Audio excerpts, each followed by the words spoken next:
ದೇವಸ್ಥಾನಕ್ಕೆ ಹೋಗ್ತಾ ಇದ್ದೀನಿ. So already on the way. ಇನ್ನು 3 ಕಿಲೋಮೀಟರ್ಸ್ ಇದೆ ಟೆಂಪಲ್ ರೀಚ್ ಆಗೋಕ್ಕೆ. ಇದೊಂದು ಹಳ್ಳಿಯಲ್ಲಿದೆ ಗೈಸ್, ನೋಡಿ ಗೈಸ್ ಎಷ್ಟು ಚೆನ್ನಾಗಿದೆ ವೆದರ್ ಇಲ್ಲಿ.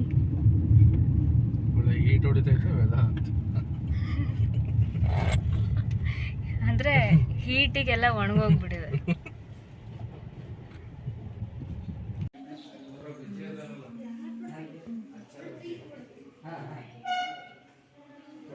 ಸೊ ಫೈನಲಿ ನಾವು ಟೆಂಪಲ್ ರೀಚ್ ಆದ್ವಿ. ಟೆಂಪಲ್ ಮಾತ್ರ ಸೂಪರ್ ಆಗಿದೆ.